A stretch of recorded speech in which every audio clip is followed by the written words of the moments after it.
time, I'd like to call to order this special meeting of the Joint Planning and Zoning Commissions. Let the record show that Ms. Paige Becknell is absent and all other commissioners are present. This time we'll go ahead and we'll open up the public comment period. Anyone wishing to speak on an item that's not up for public hearing, please come up, sign to the secretary, and you will get your 3 minutes to speak.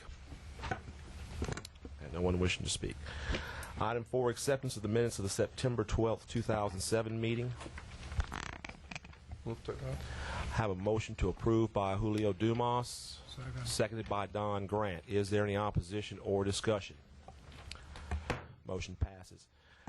This time I'm going to, I'll remind commissioners that we will be voting once as the Planning Commission and also once as the Zoning Commission.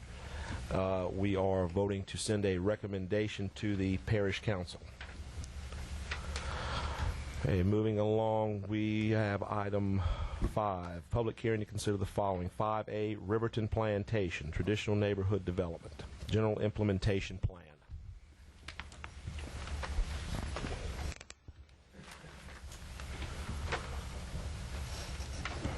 Thank you, Mr. Chairman, members of the Commission. My name is Steve Oob. I'm with Architects Southwest, an architecture planning firm located out of Lafayette. I'm here to present this evening the Riverton Plantation Traditional Neighborhood Development.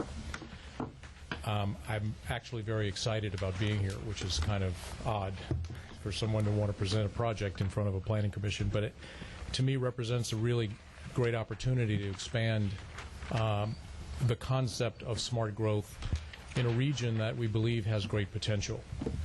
Ascension, as you all know, was the first parish in the state of Louisiana, actually second, but it was the first to utilize the new T&D ordinance that was adopted here a year or so ago. As I understand it, Riverton is the first significant traditional neighborhood development to be introduced to you. I know that I have only a short time, so I'm not going to dwell too much on the code. I think you all have copies of the code. I just want to maybe recap on a couple of items and say that this is a 419-acre development, of which approximately 30% is retained in common area in the form of reservation and preservation for use by the public. It has mixed use. It is totally gridded. And our anticipation is that it will someday be totally connected to the adjacent developments that surround it. We have developed this project using the charrette format, and in May of this year we conducted a one-week format, or charrette, in the parish. We had an attendance of well over 75 people with us visiting in sessions for 4 days. We had a lot of input. A lot of really good input, a lot of positive and a lot of negative. Our goal then was to hear it and attempt to address it. In many cases, we addressed the issues that were presented to us and actually had a feedback loop within that week to discuss our solutions. And in most cases, I'm proud to say, we were able to address the concerns of the people who were in attendance. We have since developed from that charrette the design guidelines, which you have before you, which I would hope will someday become the guidelines for the development of this project in the form of the covenants and restrictions. So with that, I certainly would be willing to go on here. I know that you have a time frame, and I'll be glad to kind of just sit back and see if there are any comments, and I'll be glad to address those. Any comments or questions from commissioners at this time?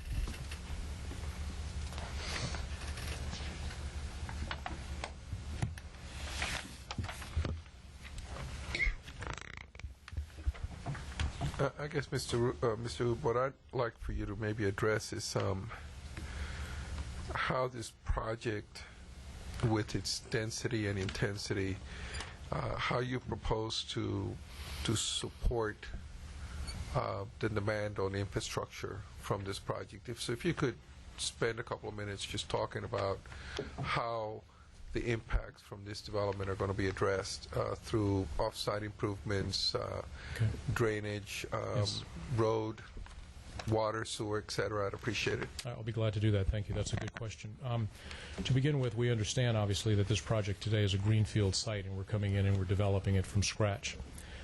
It was, from the very beginning, intended by the developer and the team that this project was going to be based upon the principles of green architecture and green planning. So our goal was to create, not only our goal, but the mandate of the government is that we have to create on-site detention so that runoff is certainly no greater than pre-development. And we have designed this project not only to do that, but to exceed that, because we believe that the standards today will actually become a little bit under standardized in the future. We're actually planning 120% retention.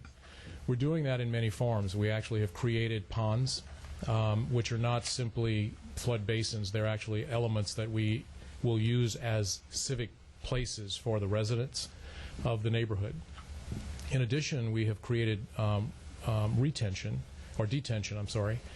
that we plan to use as green space as parks.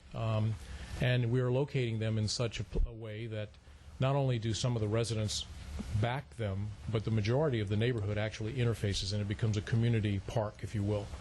We've located that adjacent to our western edge, and we did it on purpose so that there will be future development. One of the prerequisites for us accepting this commission was that this project would not be set in the landscape away from existing development. So the property was actually purchased anticipating, or with the understanding that there was development that we were contiguous to. Understanding, too, that this is designed around a grid, the idea that all of our streets are intended to connect. That tool is being used so that we can diminish the burden on your current infrastructure, because there will be ability for other people to come into our neighborhood and us to go into theirs. So that is a method that we've introduced in order to diminish, if you will, the impact on your current infrastructure. One of the things that, because connectivity is so important, one of the things that we introduced very early on was the concept of a north-south boulevard that we will be building from Highway 22 north. And we show in our regional plan, which you have a copy of, its connectivity to a corridor that will, depending upon who's first, either be a connector to what has been termed, I think, Eden Barn Parkway, or to the St. Landry Street, which is where your Dixon Correctional Center or Dixon Center is. And so it was very important. Is it Correctional Center? It's not Correctional Center. Equestrian. I'm kind of unveiled a little bit of my background, maybe. I don't know. So it was important to us to create that connectivity, because we believe that if we don't do that, we are creating a problem, and so that was a very important thing for us to propose. Now we're proposing it as a boulevard and not simply a two-lane highway. It is a four-lane section, a boulevarded section. We believe that if we create boulevards, it not only is a beautiful corridor, it is a slower corridor, but it still has the capability of carrying the traffic, the demand load. We're also proposing at the intersection of 22 and the new boulevard, we'll call it Riverton Boulevard for now, a roundabout at the intersection of Highway 22, because we do believe that Highway 22 will become pretty significant in the future as this region develops. We've also, in the corridor at 22, allowed for a 110-foot right-of-way. We've actually created our plat showing that, because we expect that at some point that will be required. When, we don't know. We would love it to be sooner than later. We're proposing something that was a little bit dramatic, I believe, and that was connectivity to the east, and that was toward the gated community, or the golf course community of Pelican Point.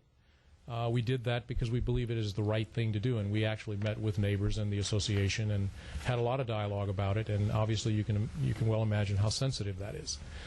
We believe it is responsible planning, and we are proposing that. With regard to utilities, we are going to be engineering this entire project to have sewer and water. There have been meetings with various parties to provide water. We actually need perhaps another tower. Those have to be built because we have buildings in here that will be required to be sprinklered, and currently your system will not handle that. In addition, we have dedicated properties for civic uses in the form of schools, in the form of fire station, and in the form of a public park. located to the north in a wetland area that is actually very beautiful and is not wet, but it was created because of a bayou that was dredged years ago and as a result has been delineated as a wetland. We are working with that as a public piece. So those are some things. I'm not sure I touched on all of them, but those are some things that we're doing to minimize the impact and actually improve the region from a planning perspective. Okay. Any other comments or questions from commissioners? Well, I've got one for you, Mr. Oop. My question is based on during the whole process that the TND ordinance was being proposed and pushed. The recommendation was made to us and other members of parish government to go to Lafayette and visit River Ranch, which, of course, you played a major part in. I live there. And you live there. Yes. The question I have for you is this development in comparison to River Ranch, how would you compare the two? Well, it's an interesting question, and I'll answer it this way. First off, River Ranch was the first traditional neighborhood development in the state. It was the 20th project in the country to employ the principles of traditional neighborhood development. We were learning, and we did things there, I think, that we didn't win all the battles because we were making propositions to people who had no way of visiting a river ranch. And so we lost a lot of our battles. We won overwhelmingly most of them. I think this project regarding the land plan is actually better because we know now what works and what doesn't. There were things we did at River Ranch that are not as successful as we wish they had been, and we've learned from that. There are things that were very successful, which we've employed here. The market is a very different market, both from a place perspective and a time perspective. It's important to us that we create a place. In River Ranch, I will tell you what I believe one of the two biggest weaknesses are. One is that we have not been successful in creating the community of incomes that we anticipated, a broader base, if you will. And that's the result of we don't have a T&D ordinance. We still don't have a T&D ordinance in the city of Lafayette or the parish. And consequently, River Ranch has become kind of a collector's item. There's a little bit of it, and there's not a lot, so the values have actually exceeded what we hoped they would. The developer loves that.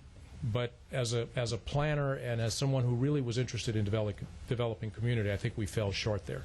We're hoping here to be able to actually bridge that. And we have done so in varying ways by introducing more small lot product.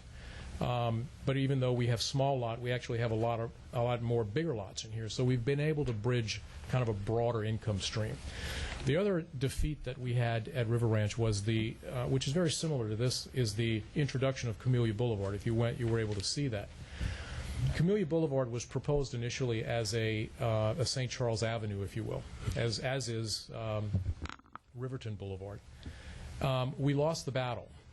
We were successful in getting it to be a boulevard section, but the lane widths are too wide. And as a result, we promised the neighborhoods adjacent to us that the speed limit would never exceed 35 miles an hour, and that meant traffic lanes of about 11 feet, and they're now 13.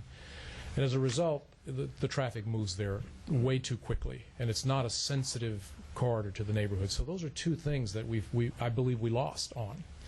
We've corrected those here. I believe we've been more successful in this project regarding the architectural styles that we mandate as part of our code. So I'm very comfortable that from that perspective we have improved upon River Ranch, and I believe this has a better chance of being successful. Thank you. Thank you. Any other comments or questions from commissioners? Let me ask Mr. Sanji a question regarding traffic. On this traffic impact study, I see everything dropping to an F without improvements. So we'll have to have some major improvements with this development. How are we going to require those changes? Is it going to be with phases, as they get a percentage built, or how will we be doing that, Mr. Sanji? There are, you can count them. There's several intersections that they studied. Improvements were recommended at nearly all of them. And what we're suggesting be done is that if this gets approved, as they move forward with the specific implementation plan with each phase, we will study each phase and determine what off-site improvements would be necessary. So we will do it plat by plat as they go through the process.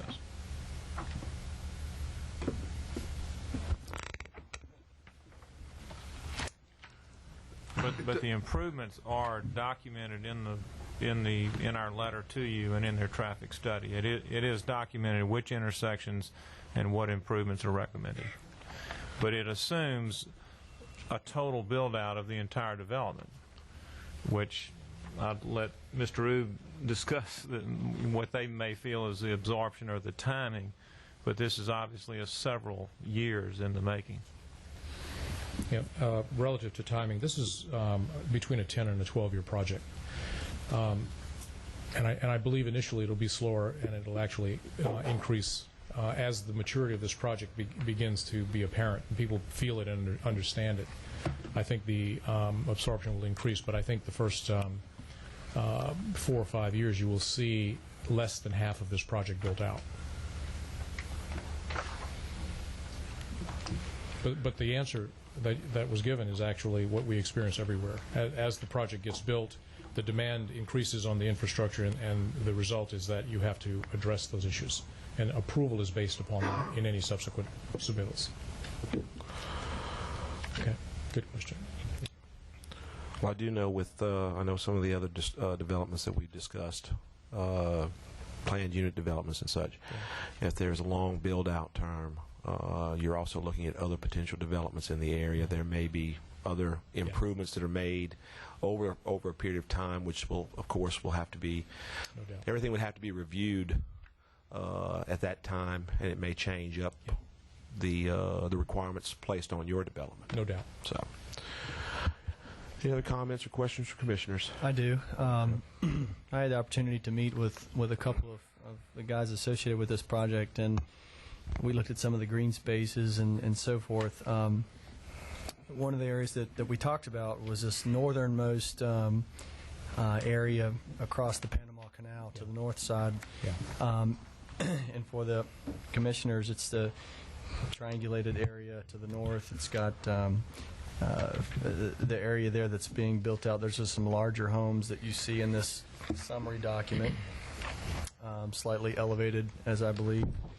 But the comment that I made to the two gentlemen with your group, that I made this, on the plan it talks about a common area that we want to have a proposed park. Yeah.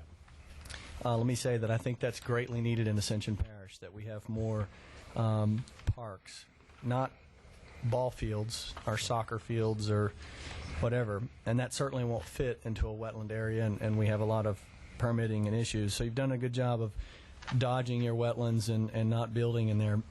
But my comment was this circular shaped, kind of a P-shaped, upside down P-shaped, where there's 12 homes in a circle.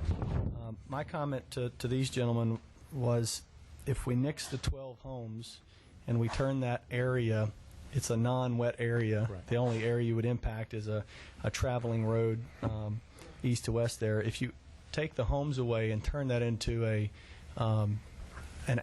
building, a common use building, and we can put some trail systems through the elevated boardwalks, through the, through this whole park, and call it a nature park or whatever. And so we define the term park as being just that, this outdoor, educational, whatever. I'd love to see that for the parish. I think that'd be a huge amenity.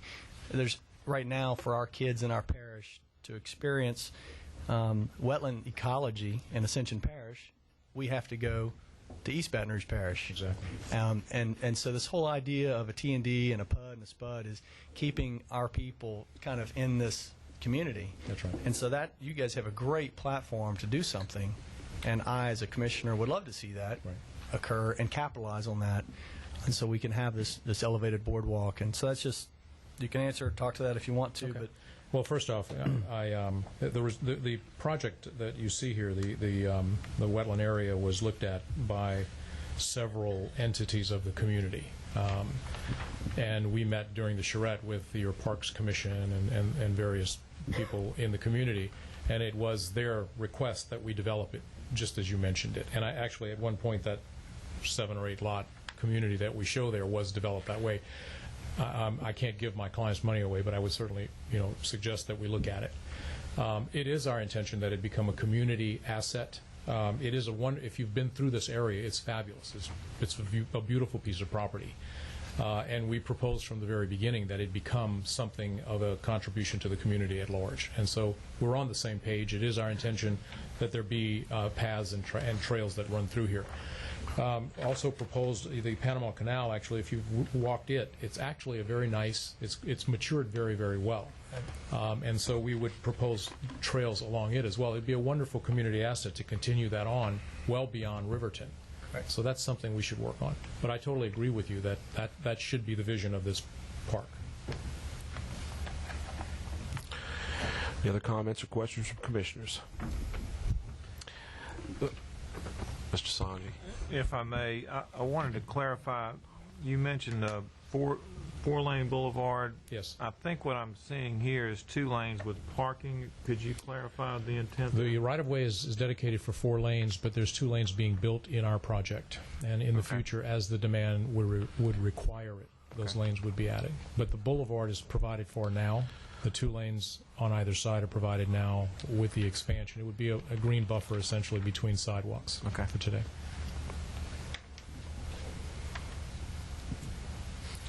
Any other comments or questions? At this time, we'll go ahead and open up the public hearing. Anyone wishing to come up and address the commission on this item, please come up, sign in with the secretary, and you will get your 3 minutes to speak.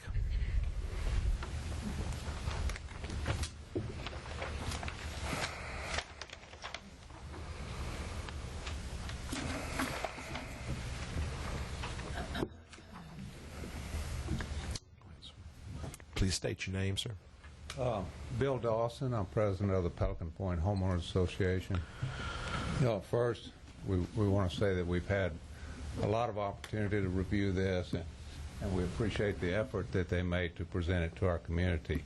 We had a meeting last night of the association, had about 80 people in attendance, and these people presented this to us, and we saw little or no opposition. One of the major concerns, of course, that we have is the infrastructure, as you guys brought up, and the pressure on Highway 44 and Highway 22.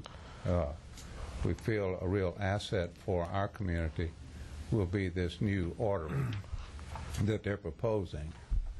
However, we would like to have some assurances that the artery will be completed at a certain phase of the project. And that's the only comments that we have from Pelican Point. Thank you, sir. No one else signed up to speak?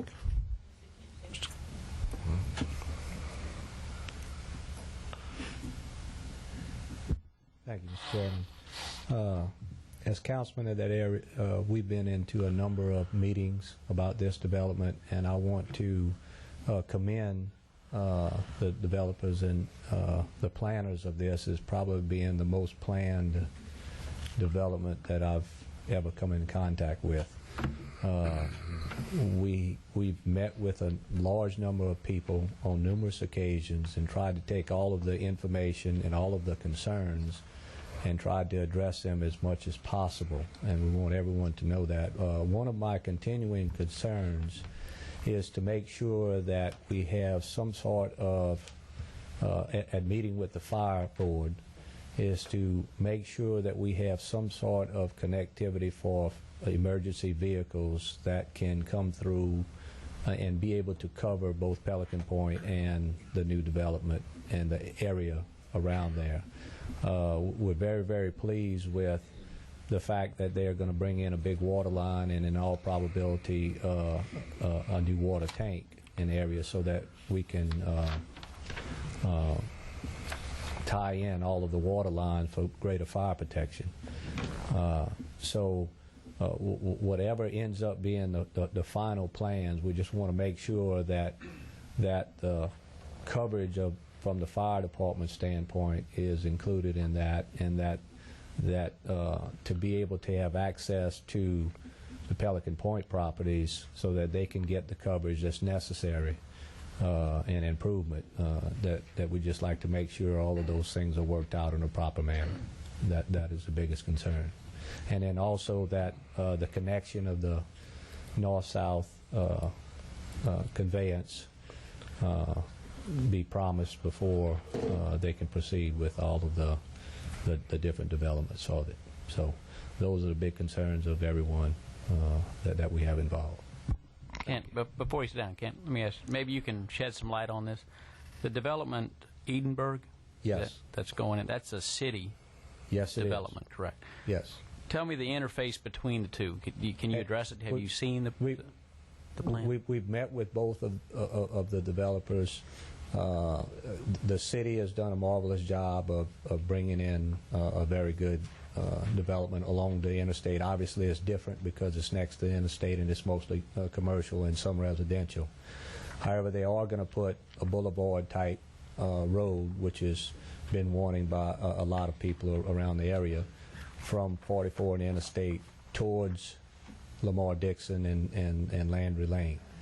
Will this connect to that? And that's my question. The intention is to connect both of them, and then from there run to Landry Lane. Okay. That is what has been planned, and so they're trying to work out the right-of-ways and all now, and I would like to make it contingent upon them having the right-of-ways before they can start their development, so that they can, we'll definitely have a route for the road there. And then whether the parish participates in it or not, it will be determined at that time, but we'll definitely have a route that makes a connection so that all of those developments can get out. And then they'll have two major interstate intersections that they can leave. And that's my concern with this one, is that connectivity. That's very much so. But they both developers have both said that they wish to do the same thing. All right.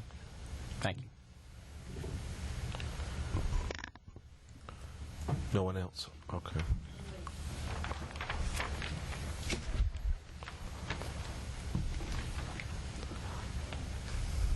All right, I'm going to ask once again, anybody that wishes to speak on this item to come up and sign with the secretary.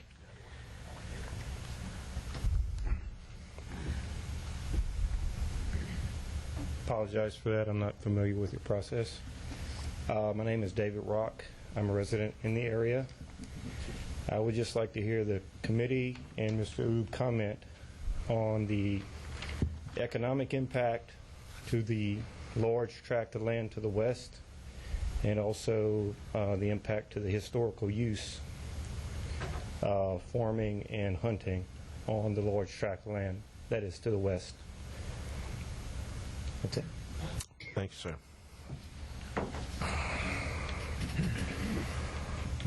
Well, with regard to the economic impact, I can only speak of experience in other projects. The obvious impact will be that once this land is developed, you're creating a tremendous value for those properties that surround it. In all of our projects thus far, the properties that are adjacent and connected or connect to the properties actually escalate in value. Obviously, this is farmland today. It's not developed property, so the complexion of it will change dramatically in the course of the build-out of Riverton. With regard to the impact of its current uses, it will be some time before there is significant impact, but obviously that too will be impacted. It only insofar as if in fact the highest and best use of that land becomes something other than farmland or hunting land, there is a market there to develop it if the family so chooses. They can continue to farm it and they can continue to hunt it, I would assume, within reason. When we did River Ranch was also an infill property, and it was hunted where the other properties were all developed. The biggest problem we had in developing River Ranch, I think, was the fact that we were taking the hunting land away. And so there was an impact there. The impact was not only negative. The impact then was that they paid $756 in taxes to the city of Lafayette, and today they paid $13 million. So there's a big difference. There was an impact. And so I guess that would be what I can answer there.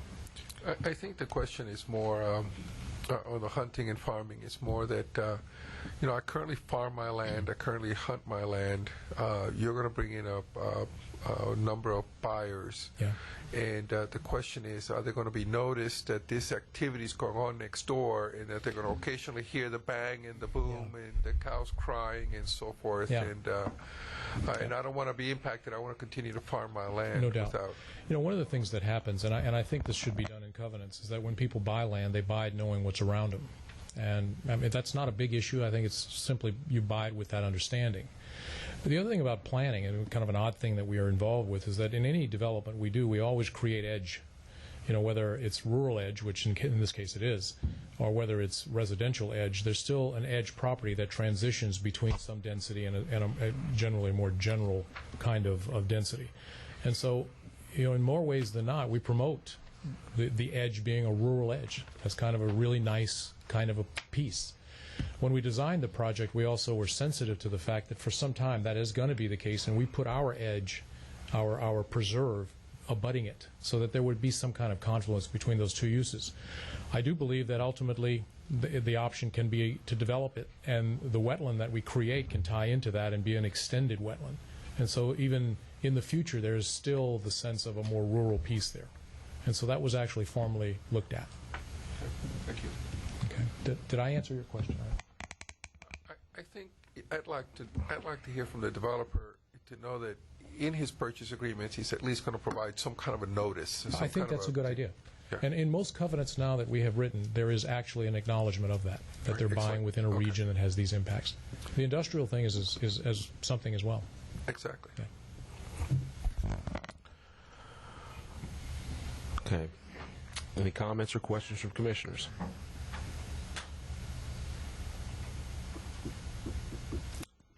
No comments or questions from commissioners. What's the wish of the commission?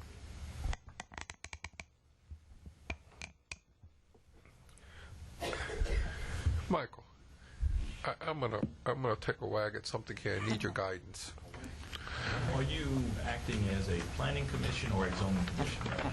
We'll be voting first as the planning commission and then as the zoning commission, because I think that's the way the ordinance says we have to handle it, first as the planning commission and the zoning commission. And the motion should be that the planning commission recommends to the council, if they decide to do so, recommend or either to approve it or not approve the rezoning of this tract to traditional neighborhood development. That's what the motion needs to be. Okay. Thank you, sir. Does that you can figure that into your wagging? Yeah, sort of. I'm trying to, to me, the most important issue here is that alternate quarter to the north, and trying to find a trigger that's a sure bet, reasonable thing. So I'm looking to you to give me some guidance here. This today would theoretically be permitted to have a total of 419 single-family dwelling units. Okay. So what I'm thinking is that this extension to the north would have to be connected to St. Landry Road on or before this project generating a level of traffic equal to 419 single-family dwelling units. Is that something you can monitor? Well, certainly we can monitor, how many units are brought on. Remember, they've got to come back with a Correct. specific implementation plan, I believe is the term, with each and every development. So we can certainly keep a tally of the number of lots and then correlate that back to the original traffic study. And they're going to be resubmitting a traffic study with every submittal to look at phase by phase. Yeah, because what I'm looking for is that number, the number that they're permitted today by the current zoning, of a total trip generation based on 419 single-family units versus a trip generation from commercial, from non-residential uses, from multifamily homes, and what have you. So my 419 would give me a trip generation of X. When they trigger that X, St. Landry has to be in before they can move forward.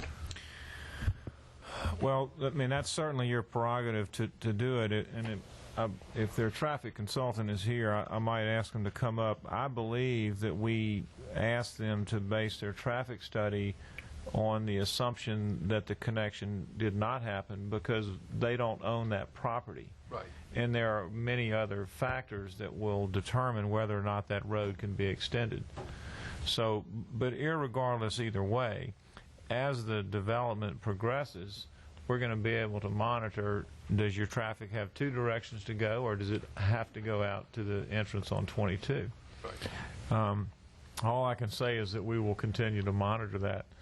You can specify the right-of-way be granted, as Mr. Rube mentioned, for a 4-lane boulevard for the future. That could be mandated now if that's what they are truly proposing. But I don't. I just want to make sure the yardstick I gave you isn't one you can't use.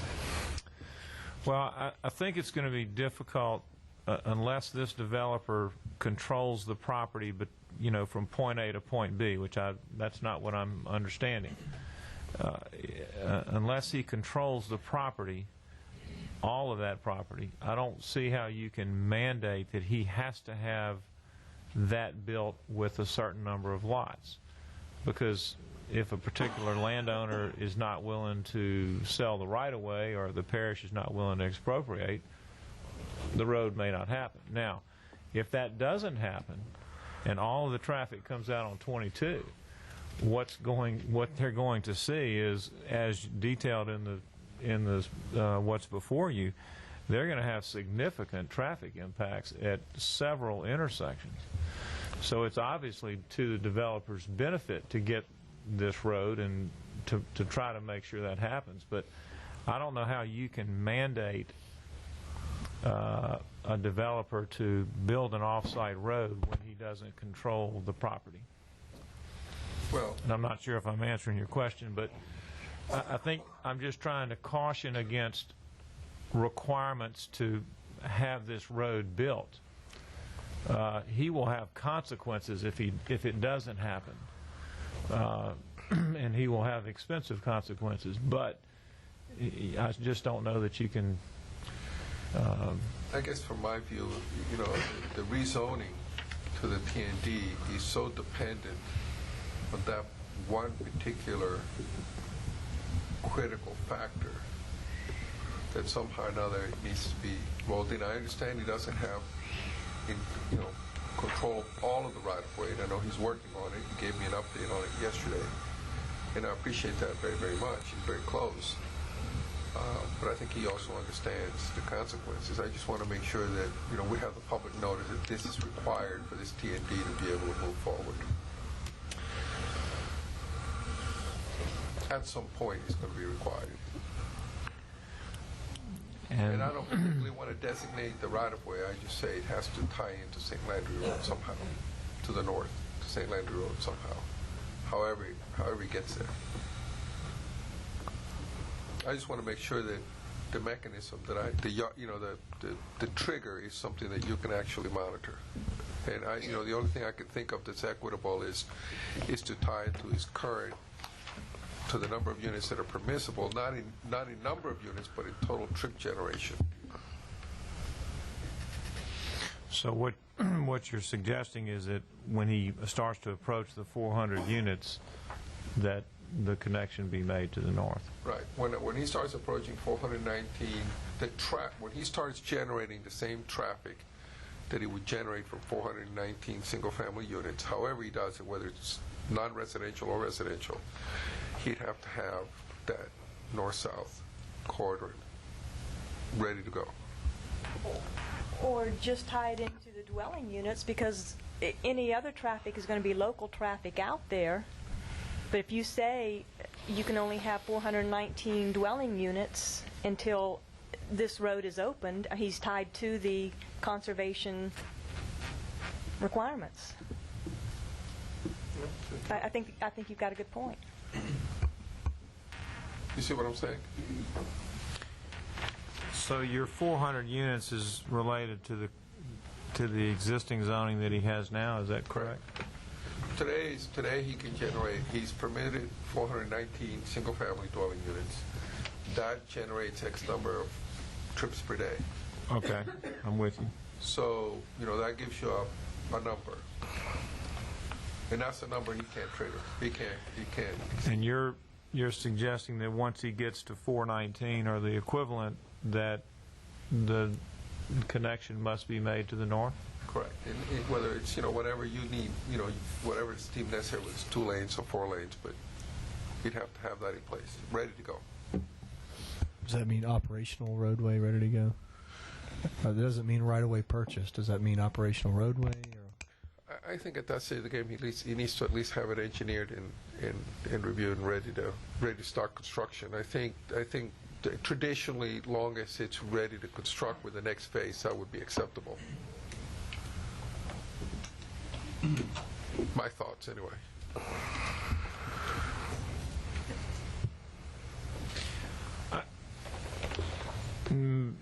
Maybe I'm not privy to the same conversation as you regarding how many property owners and obstacles there are to making that connection. I'm just relying on what he represented to me on a phone call, where it was. And I know a couple of those landowners, so I just happen to know where they are. From a traffic standpoint, yeah, I mean, I may defer to O'Neill. You can make that a requirement of PND. Okay. Absolutely. Well, I've got a question now. Okay, you put this condition on the developer. Right. All right. And you have an adjacent property owner that says, okay, well, he's got to have it, or I can shut his development down because I won't sell to him. I know. That's I'm struggling with it. I mean, while I think we do need to be cautious. We do need to make sure that we from our end, we plan well and we make the right decision. I don't want to put an unnecessary burden on the developer either. Well, I had talked to Mr. Barranco. Is that who you talked to by any Yes. chance? Is he here tonight, Mr. Rue? Do you want to share anything with us on acquisition of the... Can you approach Ms. Barranco?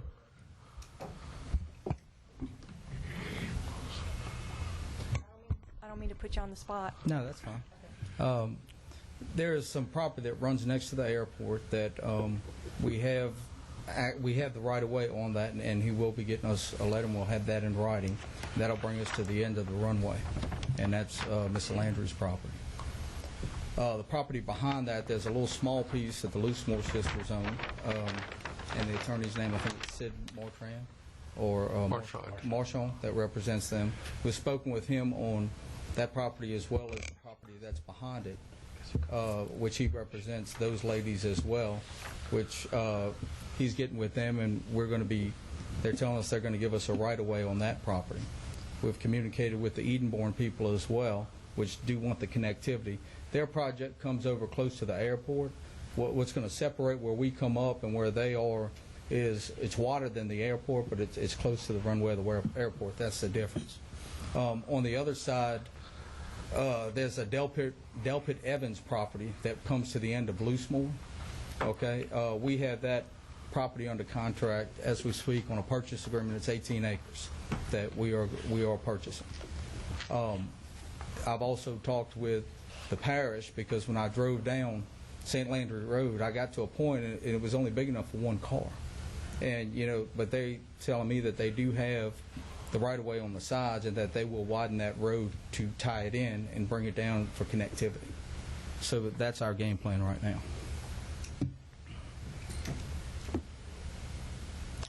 Any other comments or questions, commissioners?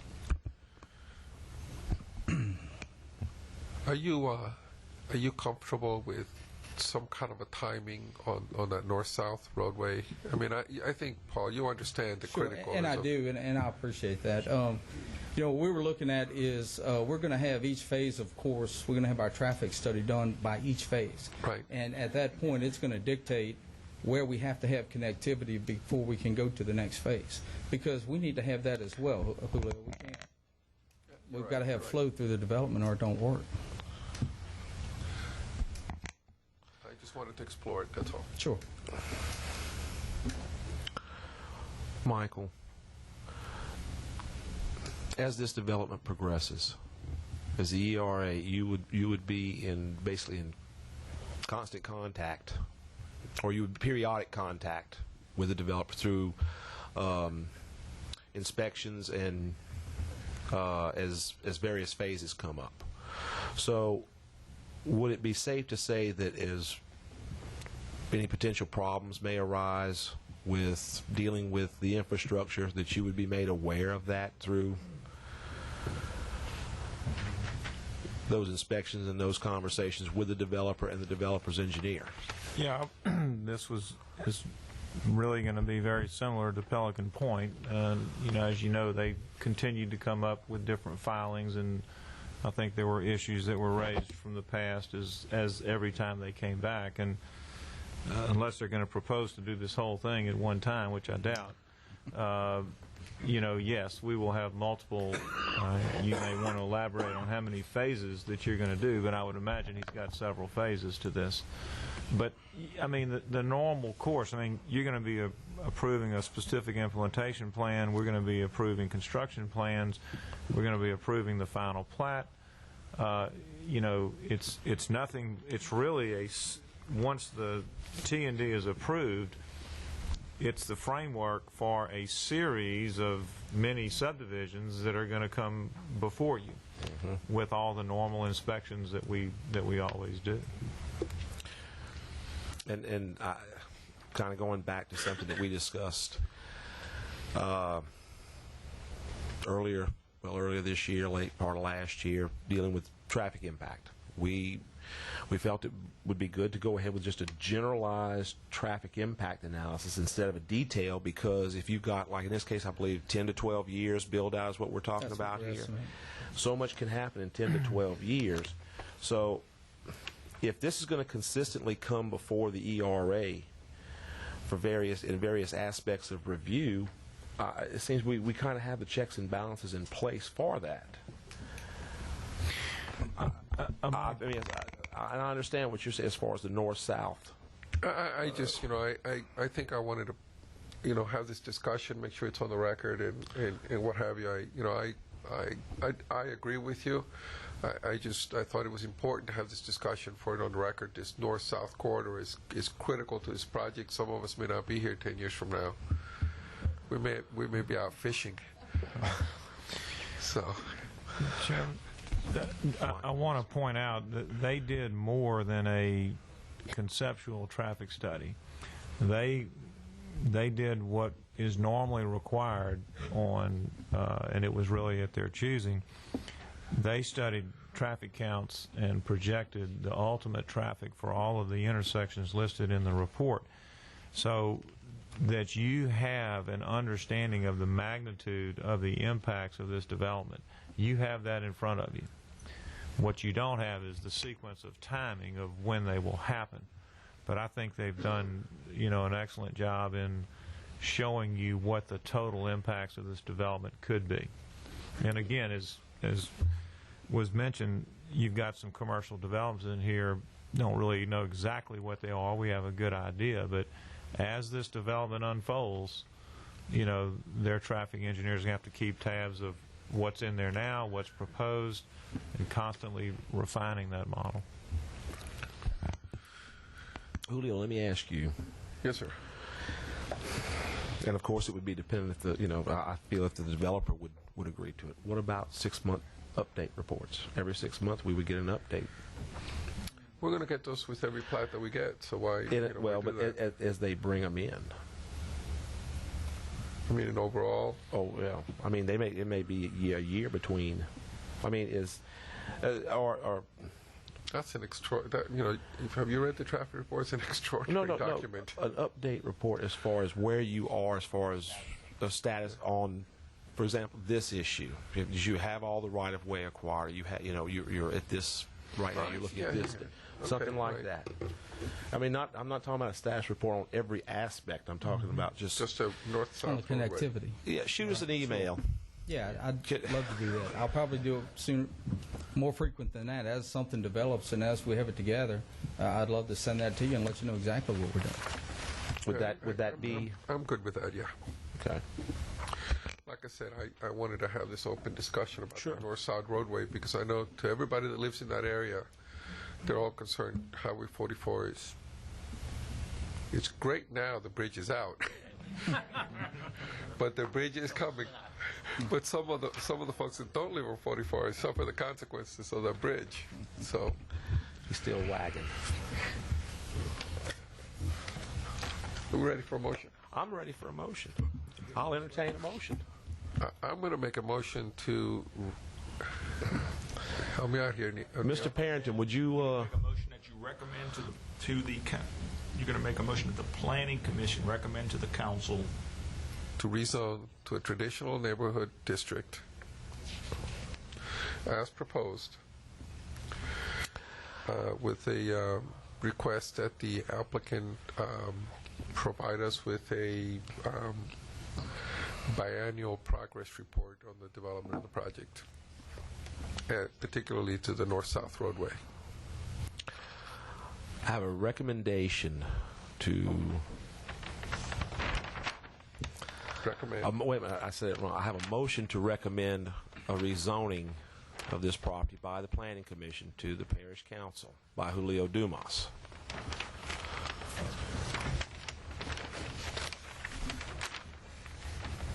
Second. Seconded by Steve Barrow. Is there an opposition or discussion? Motion passes. I'll make a motion on behalf of the Zoning Commission to recommend to the Parish Council to rezone this property to the traditional neighborhood district. Second. I have a motion to recommend approval of rezoning of this property to traditional neighborhood development by to the Parish Council by Julio Dumas, or as the Zoning Commission by Julio Dumas, seconded by Steve Barrow. Is there any opposition or discussion? Motion passes.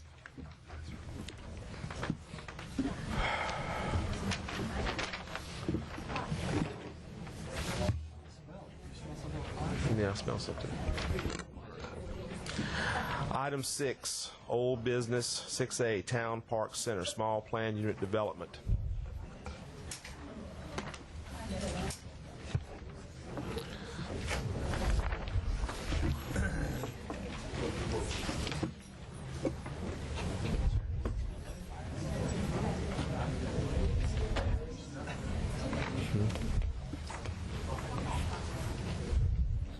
When will that go to the council? I think it would go for introduction maybe next at the next meeting, possibly the following. It's going to be within the next 2 meetings. So the Council meetings next. When does the new council? Oh, the new council would convene back in January. So just curious. What is that? Ron? What's on the grill?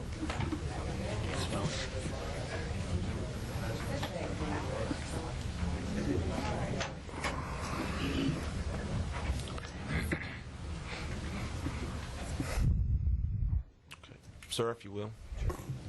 Good evening. I'm Sean Hyma with Alvin Fairburn and Associates. We're the civil consultants for this project. I'm here tonight to request approval of Town Park Center SPUD. It's a professional business park proposed off of Swamp Road. You may recall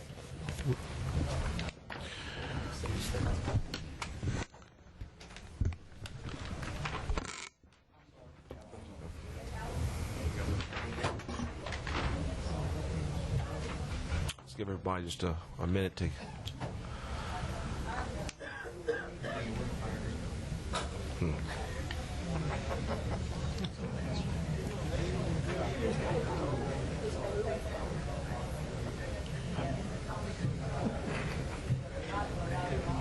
Okay, if you would, please.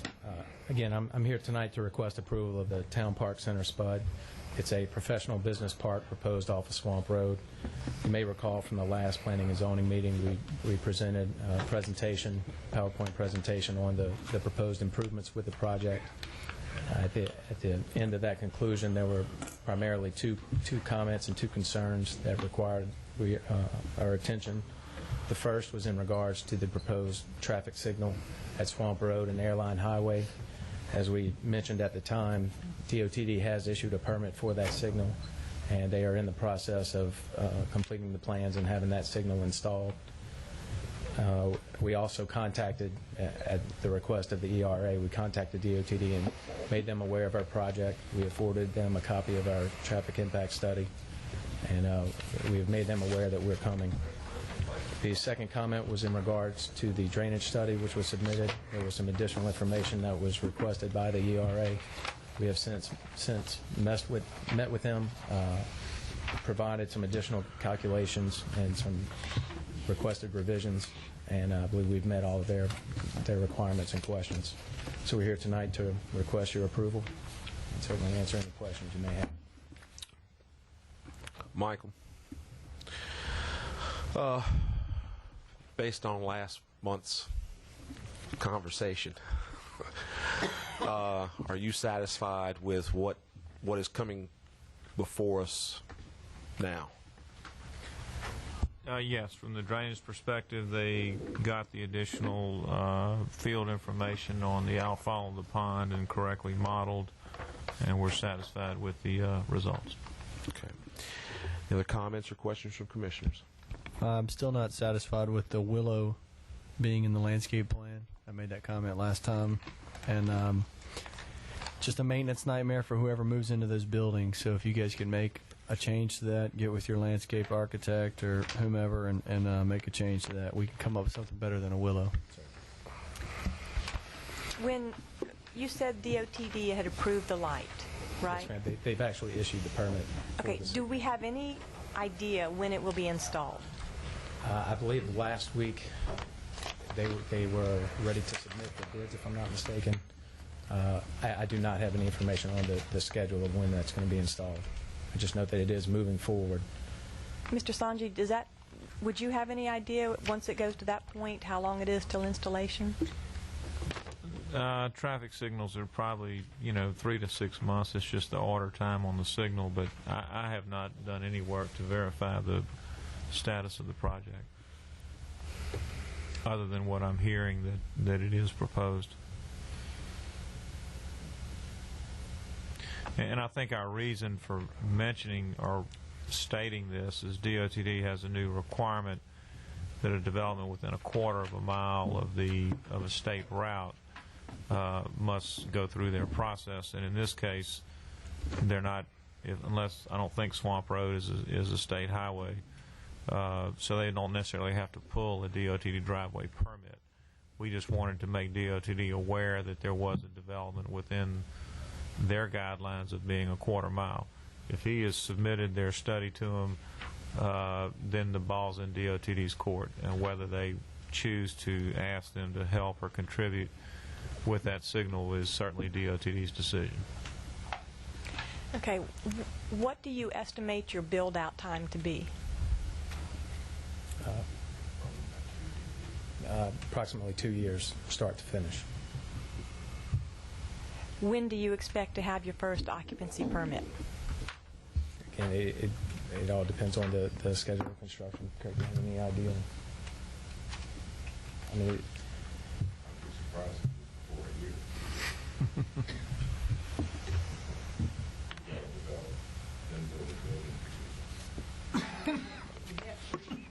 But I mean, I didn't sell anything until we actually get it approved. We want the approval before we go forward with anything. Right. So would it at least be safe to say if you started construction, say January 2008, January 2009, thereabouts, you would have your first occupancy permit? I would say that would be seems reasonable. reasonable. Within a month or two. It'll take us 6 months to build out the site. It'll take us 3 or 4 months to build a building.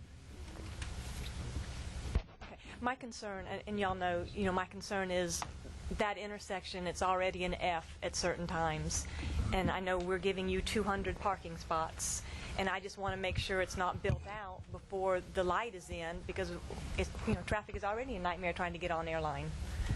And the permit was issued in August.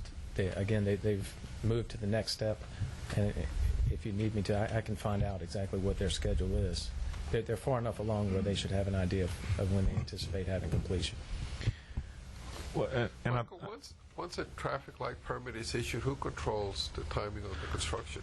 Well, I don't know. I don't know if it's being actually constructed by a private entity at DOTD's requirement, or whether DOTD is constructing it themselves. I don't know that. Do you know the answer to that? My understanding is it is being done by the private entities. I believe they're on opposite corners of that intersection. But remember how long it took Pelican Point to get that light up out there? I mean, it seems like that drug on forever. Yeah, but they didn't have a permit forever. Is that? Yeah, they That was didn't a little have a different. permit That was forever. a little different. No. We wound up making Pelican Point build that light. I think you're raising a good point, because the traffic study does assume that this light is in. I mean, all I can think is maybe something similar to what was suggested in the last one, is that you have some type of report back in 6 months or 9 months or whatever. And, you know. Well, are you paying for the traffic light, or somebody else paying? No, sir. It's already been agreed upon by the other two entities that they would be responsible for the light. Okay, so you really don't control the light? He has no control. Okay.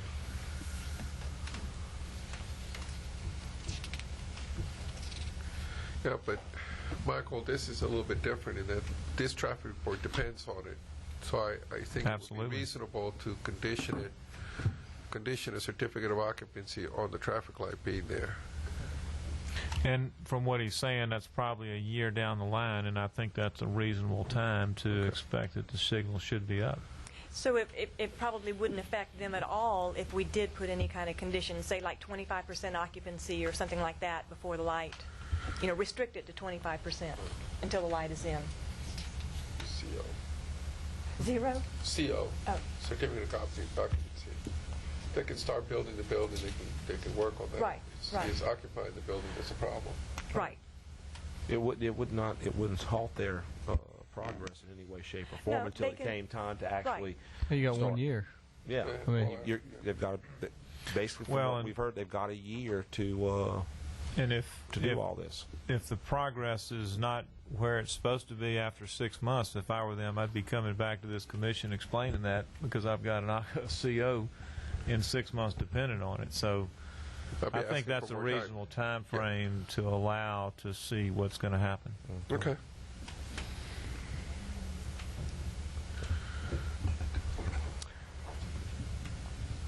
We'd opened the public hearing last month on this, so I'm going to make the offer this month also. If there's anyone wishing to come up and address the commission on this item, please come up, sign in with the secretary, and you will get your 3 minutes to speak. No one wishing to speak. Comments or questions from commissioners? I'd like to make a motion to recommend as a planning commission, to recommend to the parish council to approve the rezoning to a small planned unit development with a condition that prior to issuance of any certificate of occupancy by Ascension Parish, the traffic light be in place and operational. I have a motion to approve recommendation with condition as the planning commission by Julio Dumas. Second. And reevaluate the landscape plan. I will ask them to. You want to? Well, yeah. Okay. Thanks. Yes. By Julio Dumas, seconded by Steve Barrow. Is there any opposition or discussion? Motion passes. Now, O'Neill, as a zoning commission, we don't put the condition, or we do? No. You put the condition. Okay. Then I'll make a motion as a zoning commission to recommend to the parish council to rezone the subject property to small planned unit development, subject to the condition that no CO be issued by Ascension Parish until such time as the traffic light is in place and operational, and that the applicant revisit the landscape plan to remove the willows. Have a motion to approve recommendation to the parish council as the zoning commission by Julio Dumas. Second. Seconded by Steve Barrow. Is there any opposition or discussion? Motion passes. Item 7, I'll entertain a motion to adjourn. Make a motion to adjourn. I have a motion to adjourn by Scott Courtright, seconded by Julio Dumas. Is there any opposition or discussion? Motion passes. We are adjourned. We will reconvene in 10 minutes as the Zoning Commission.